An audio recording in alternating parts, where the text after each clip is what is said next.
Corona ভাইরাসে ২৪ ঘন্টায় আরও ৪,০০০ মানুষের মৃত্যু, বিশ্বজুড়ে প্রাণহানি ২.৫ লাখ ছাড়িয়েছে, আক্রান্ত ৩৬ লাখের বেশি।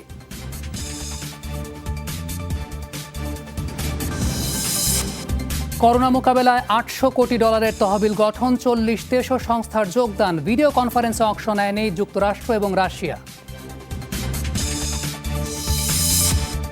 করোনা ভাইরাসে ২৪ ঘন্টায় সংক্রমণ ও মৃত্যুর নতুন রেকর্ড ভারতে। মহামারীর মধ্যেও মদ নিয়ে মাতামাতির সমালোচনা।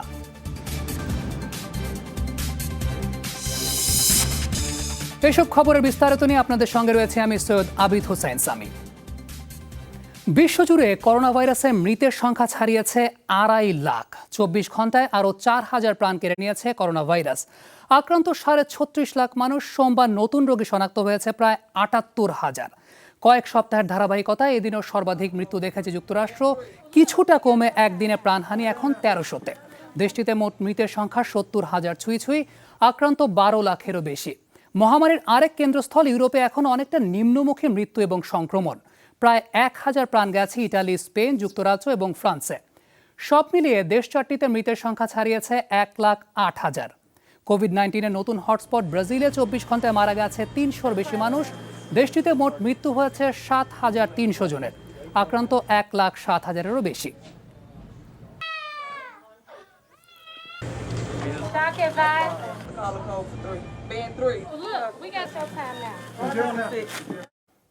করোনায় বছরের প্রথম ৪ মাসে প্রাণ হারিয়েছিলেন ১ লাখ মানুষ। এরপর মাত্র ২৭ দিনে এই সংখ্যা ছাড়িয়েছে ২.৫ লাখ। প্রাণহানির ৭০% হয়েছে আমেরিকা, ইউরোপে। তবে গেল কয়েকদিনে ধীরে হলেও কমতে শুরু করেছে ভাইরাসটির প্রকোপ। গোটা বিশ্বকে পাল্টে দিয়েছে এক অদৃশ্য ভাইরাস। উৎপত্তিস্থল চীনের উহানে যখন করোনার বিস্তার শুরু হলো, তখন কেউ কল্পনাও করেনি কতটা ভয়াবহতা ছড়াতে পারে এটি। টানা লকডাউন, জরুরি অবস্থা, চলাচলে কড়াকড়ি, কোনো কিছুতেই প্রতিহত করতে পারেনি করোনা ভাইরাসকে। ১১ জানুয়ারি চীনে কোভিড-১৯-এ প্রথম প্রাণহানি হয়। দ্রুত ভাইরাসটি ছড়িয়ে পড়ে বিশ্বের বিভিন্ন দেশে। ৩০ জানুয়ারি বিশ্বজুড়ে সতর্কতা জারি করে বিশ্ব স্বাস্থ্য সংস্থা। প্রথম প্রাণহানির পর ১,০০০-এ সেই সংখ্যা পৌঁছতে সময় নেয় ১ মাস। পরবর্তী ১.৫ মাসে মৃতের সংখ্যা ছাড়ায় ৫০,০০০। এরপর জ্যামিতিক হারে বাড়তে থাকে প্রাণহানি। মাত্র ৮ দিনে দ্বিগুণ হয়ে মৃতের সংখ্যা ১ লাখ ছাড়ায় ১০ এপ্রিল। এর এক সপ্তাহের মাথায় এ সংখ্যা দাঁড়ায় ১.৫ লাখে। পরের ৮ দিনে মৃতের সংখ্যা ছাড়ায় ২ লাখ। এরপর কিছুটা কমতে থাকে করোনার ভয়াবহতা। তবুও ২ থেকে ২.৫ লাখে পৌঁছতে সময় নেয় মাত্র ৯ দিন। চীন থেকে ভাইরাস সংক্রমণের কেন্দ্র হয়ে ওঠে ইউরোপ। লাফিয়ে লাফিয়ে বাড়তে থাকে মৃত্যু আর সংক্রমণ। ২২ ফেব্রুয়ারি ইতালিতে প্রথম মৃত্যুর ১ মাস যেতে না যেতেই মৃতের সংখ্যা দেশটি ছাড়িয়ে যায় চীনকে। এর পরেই রয়েছে যুক্তরাজ্য আর প্রতিবেশী স্পেন এবং ফ্রান্স। তবে সব রেকর্ড ছাড়িয়ে প্রাণহানির শীর্ষে যুক্তরাষ্ট্র। মৃতের সংখ্যা প্রথম ১০,০০০ ছাড়াতে ১ মাস সময় নিলেও তা দ্বিগুণ হয় মাত্র ৫ দিনে। আর ২০ থেকে ৩২,০০০-এর কোঠা ছাড়াতে সময় নেয় ৪ দিনেরও কম। তার মাত্র ১ সপ্তাহের মাথায় প্রাণহানি ছাড়ায় ৫০,০০০। সেই সংখ্যা এখন ৭০,০০০-এর কোঠায়। বিশ্লেষকরা বলছেন, বিভিন্ন দেশে এর বিস্তার কিছুটা কমলেও প্রতিষেধক না আসা পর্যন্ত শঙ্কা কাটছে না। অমিত হাসান রবিন, যমুনা নিউজ। করোনা মোকাবেলায় $৮০০ কোটি তহবিল গঠন করেছে ইউরোপীয় ইউনিয়ন। মহামারী নিয়ন্ত্রণে দ্রুততম সময়ে রোগ শনাক্ত, প্রতিষেধক, ওষুধ আবিষ্কারে ব্যয় হবে এই বিশাল অর্থ। বিশাল এই কর্মযজ্ঞের সহযোগী হয়েছে বিশ্বের প্রায় ৪০টি দেশ এবং সংস্থা। ভিডিও কনফারেন্সে আয়োজিত শীর্ষ সম্মেলনে যোগ দেয়নি যুক্তরাষ্ট্র এবং রাশিয়া। করোনা মহামারীর চলছে ৫ মাস। বিশ্বের অর্ধেক জনগোষ্ঠী দীর্ঘ সময় ঘরবন্দি থাকলেও থামানো যায়নি মৃত্যুর মিছিল। একদিকে ভয়াবহ ছোঁয়াচে এই ভাইরাস, অন্যদিকে চরম অর্থনৈতিক বিপর্যয়। উভয় সংকটে লকডাউন শিথিলে বাধ্য হচ্ছে অনেক দেশ, যদিও এখনো অজানা করোনার চিকিৎসা ও প্রতিষেধক। এই অবস্থায় দ্রুততম সময়ে মহামারী নিয়ন্ত্রণে আনতে করোনার ওষুধ ও টিকা আবিষ্কারে $৮০০ কোটি তহবিল গঠন করলো ইউরোপীয় ইউনিয়ন। সোমবার ভিডিও কনফারেন্সের মাধ্যমে গ্লোবাল করোনা ভাইরাস রেসপন্স সামিটে আসে এ ঘোষণা। We need to develop, produce এ প্রচেষ্টার অংশীদার অনেক, কিন্তু লক্ষ্য এক, ভাইরাস নির্মূল করা। এজন্য সাধ্যের সবটা দিয়ে চেষ্টা করতে হবে। ঐক্যবদ্ধ লড়াইয়ে অর্থের যোগান নিশ্চিতে কাজ করতে হবে পুরো বিশ্বকে। আজকের দিনটি করোনা মোকাবেলায় মাইলফলক, কারণ সাম্প্রতিক ইতিহাসে বিশ্ববাসীর এমন ঐক্য নজিরবিহীন। 7.5 billion euros. And by doing so, we গবেষণায় যত বেশি সমন্বয় আসবে, প্রতিষেধক আবিষ্কারে আমাদের বিজ্ঞানীরা তত দ্রুত সফল হবেন। পৃথিবীর এ যাবৎকালের ইতিহাসে করোনার এই প্রতিষেধকই হবে জোরদার ঐক্যের সবচেয়ে বড় ও গুরুত্বপূর্ণ প্রতিদান। must work together. ইউরোপীয় কমিশন, যুক্তরাজ্য, Norway, France, Germany, Canada, Saudi Arab, Japan সহ 30টি দেশ এবং জাতিসংঘ ও বিভিন্ন সাহায্য সংস্থা, গবেষণা প্রতিষ্ঠান, এমনকি ব্যক্তিরাও সহযোগী হচ্ছেন এ প্রচেষ্টায়। তহবিলের 440 কোটি ডলারই খরচ হবে কোভিড-19 প্রতিষেধক তৈরির গবেষণায়। Lockdown and stay-at-home orders. বৈশ্বিক সংহতির শক্তিশালী উদাহরণ এই উদ্যোগ। তবে অনেক দেশ লকডাউন আর ঘরে থাকার নির্দেশনা শিথিল করেছে। এক্ষেত্রে বারবার হাত ধোয়া আর শারীরিক দূরত্ব বজায় রাখার বিকল্প নেই। মনে রাখতে হবে, ভিড়ভাট্টা বা জনসমাগম মানেই ভাইরাস সংক্রমণ। The tools that are the foundation. যেখানে ওষুধ তৈরি হোক না কেন, পৃথিবীর সব প্রান্তে তা পৌঁছে দেওয়ার লক্ষ্যে গেল মাসে অভিন্ন প্ল্যাটফর্ম গঠন করে বিশ্ব স্বাস্থ্য সংস্থা। কর্মযজ্ঞে প্রয়োজনীয় অর্থের জোগান নিশ্চিতে এ তহবিল গঠন। পরাশক্তিগুলোর মধ্যে এ আয়োজনে অংশ নেয়নি যুক্তরাষ্ট্র, Russia. Nusrat Kamal, Jamuna news. Corona ভাইরাসে আবারও একদিনের সর্বোচ্চ সংক্রমণ এবং মৃত্যু দেখেছে ভারত। সোমবার দেশটিতে প্রাণ গেছে কমপক্ষে 195 জনের। নতুন করে আক্রান্ত হয়েছেন আরও 4,000 মানুষ। দেশটিতে এখন আক্রান্ত 46,500, মোট প্রাণহানি 1600-র কাছাকাছি।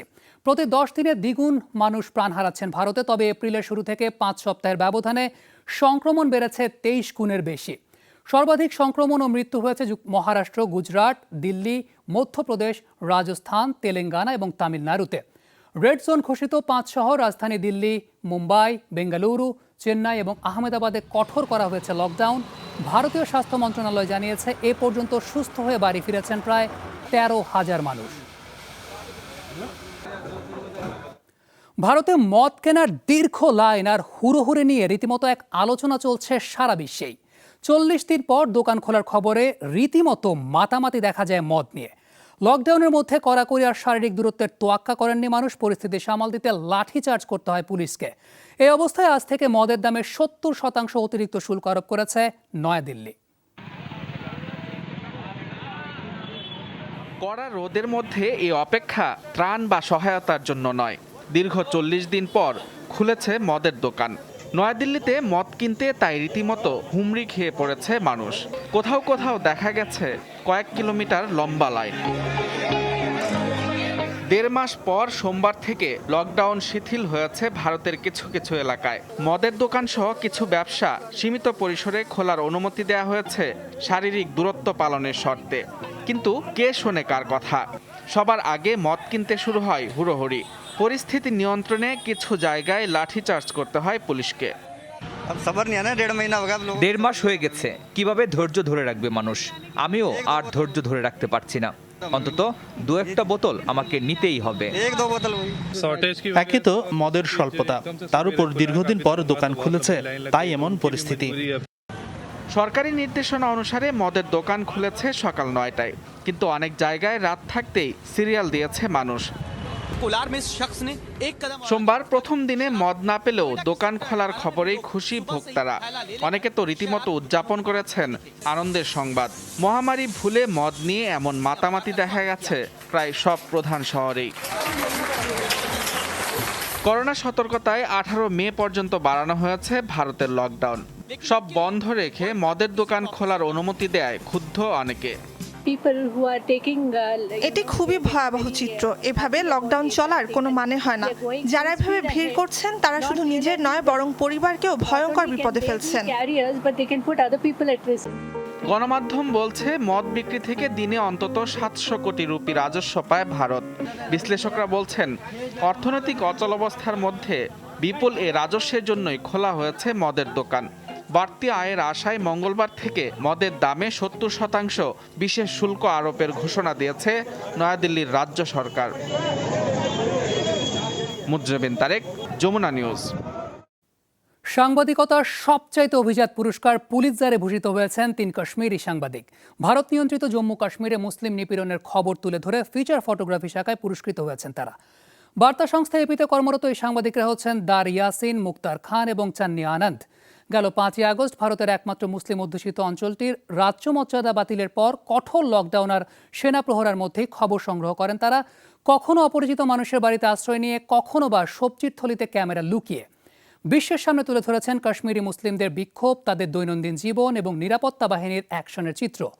হংকংয়ের সরকার বিরোধী আন্দোলন কাভার করে ব্রেকিং নিউজ ফটোগ্রাফি শাখায় পুরস্কার পেয়েছেন বার্তা সংস্থা রয়টার্স। তবে 3 ক্যাটাগরিতে পুলিৎজার পেয়ে শীর্ষে রয়েছে নিউ ইয়র্ক টাইমস।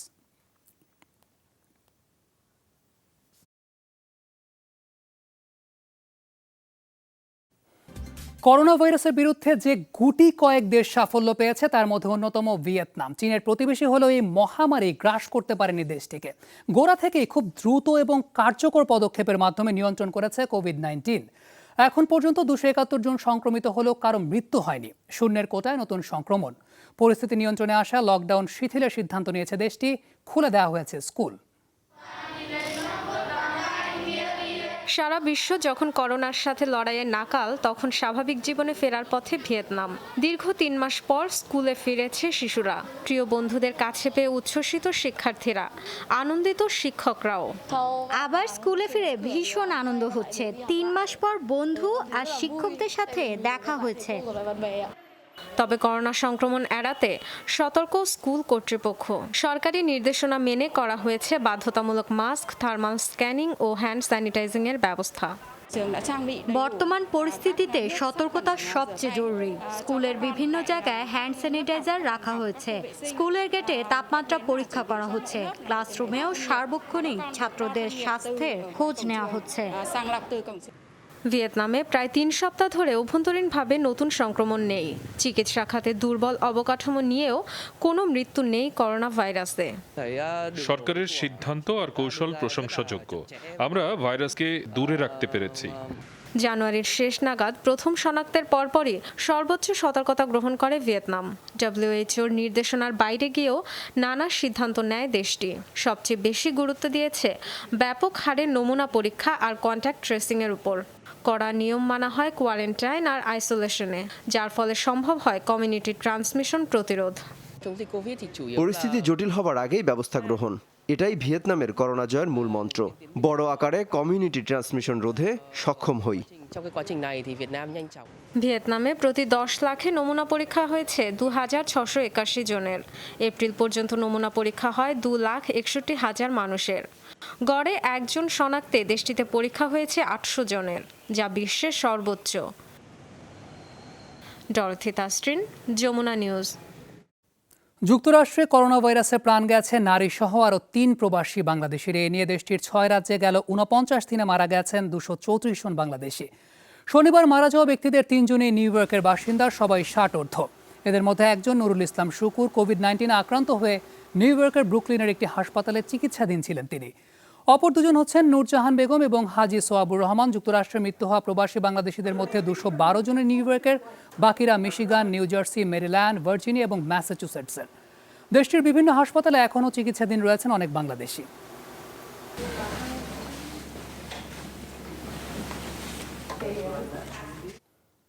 করোনার ভয়াবহতায় বড় ধাক্কা লেগেছে রেমিটেন্স প্রবাহে। শুধুমাত্র মালয়েশিয়া থেকে গেল 1 মাসে টাকা পাঠানো কমেছে 70 থেকে 80%।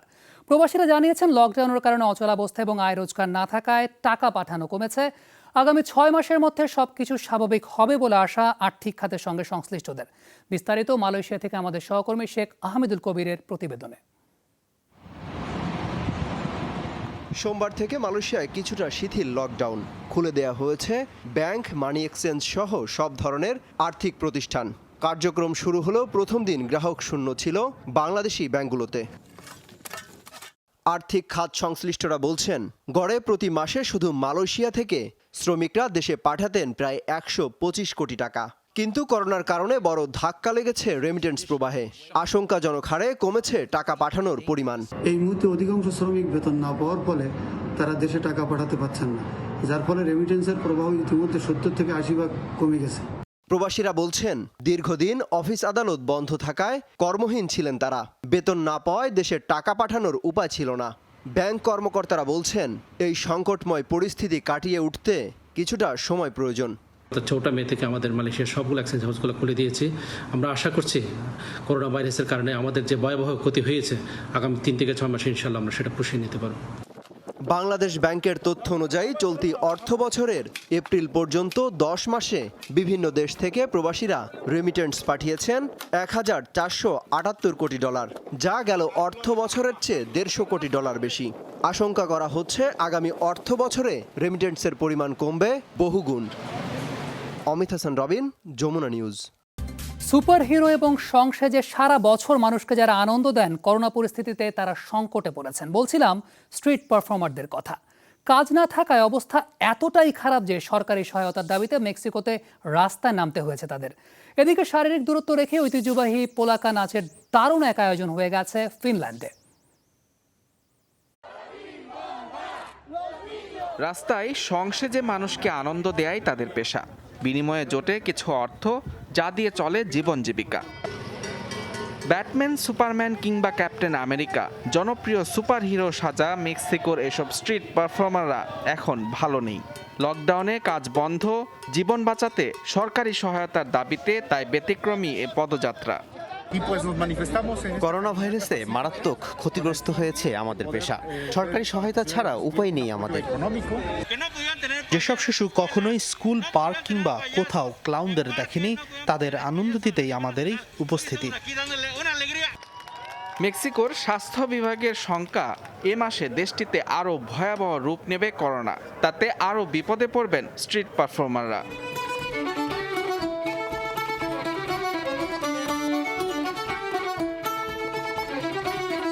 এদিকে করোনায় অচলাবস্থার মধ্যে দারুণ এক সমাধান বের করেছে ফিনল্যান্ডের ডান্স গ্রুপ পোলকারিট। লকডাউনে সামাজিক দূরত্ব মেনে ঐতিহ্যবাহী পলকা নৃত্যে মেতেছেন গ্রুপের 28 সদস্য।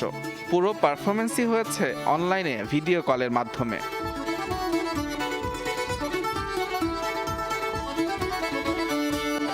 ফিনল্যান্ডের উত্তরাঞ্চলে দীর্ঘদিনের ঐতিহ্য এ পলকা লোকনৃত্য। এ নাচের জন্য প্রয়োজন হয় দলীয় অংশগ্রহণ। লকডাউনের মধ্যে বিকল্প পদ্ধতিতে আয়োজন বলে এ নাচের নাম দেওয়া হয়েছে কোয়ারেন্টাইনে পলকা।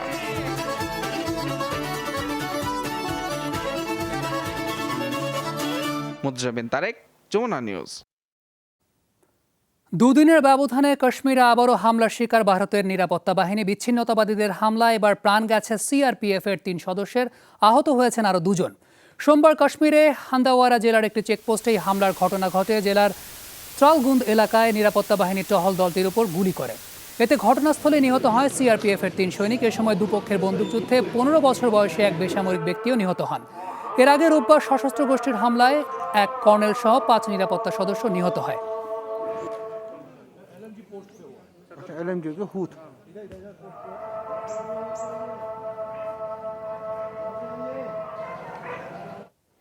দর্শক, শেষ করছি যমুনা আইডেস। তার আগে শিরোনামগুলো আরও একবার।